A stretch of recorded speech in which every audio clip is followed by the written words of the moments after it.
There was an itch trailing along my shoulder blades, and I just knew it was my order form begging to be set loose. And yet I couldn't risk anyone seeing me while I was transformed yet, because Lionel Acrox couldn't find out who we were. So even after all this waiting, I still couldn't explore the part of me that had been hidden for so many years. I couldn't find out any more about my powers or test my hand at flying. Nothing. Not until we got permission from Darius's pet teacher, anyway. Ugh. I shoved the blankets off of me before heading for a quick shower.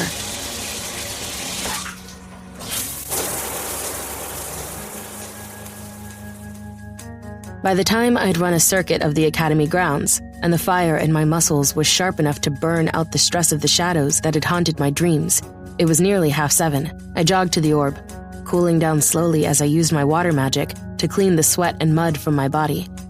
I paused outside the doors, resting a hand against the curving golden wall of the building as I stretched my calves out and caught my breath. Hey, did you miss me during the eclipse, sweetheart? Caleb, don't do that sneaky vampire shit to me. How many fucking times? Jeez, Tori, who shit on your shoes this morning? Anger bubbled beneath my skin, and for a moment, darkness pushed across my vision. I blinked furiously to clear the shadows from my mind and managed to force them back through pure strength of will. What the hell was that? What? For a second, your eyes went all dark. Oh. My order emerged on the eclipse. Oh? Darius obviously would have filled him in already, and I guessed he must have thought I was a fire harpy.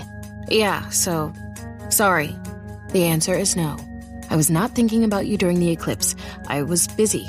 So the moon didn't drive you towards anyone else? I shrugged, brushing past him as I headed into the orb, and he fell into step beside me. I didn't hook up with anyone else, if that's what you're getting at. Well, that wasn't what I asked, though. I asked if you were drawn towards anyone.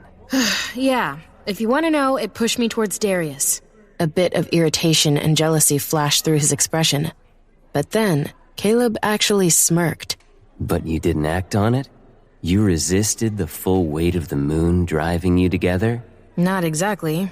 I couldn't tell him about Lionel and all the other shit that went down. Like I said, mine and Darcy's orders emerged, and my mind wasn't really focused on hooking up with anyone after that.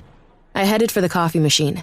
Caleb caught up to me again as I stuffed a cup into the machine. So, hypothetically, if your order hadn't emerged and nothing like that had gotten in your way, do you think you would have ended up with Darius that night? Honestly, I hesitated, not really wanting to admit the answer to myself. But if I was going to have insane urges about Darius, then the least I could do was own it.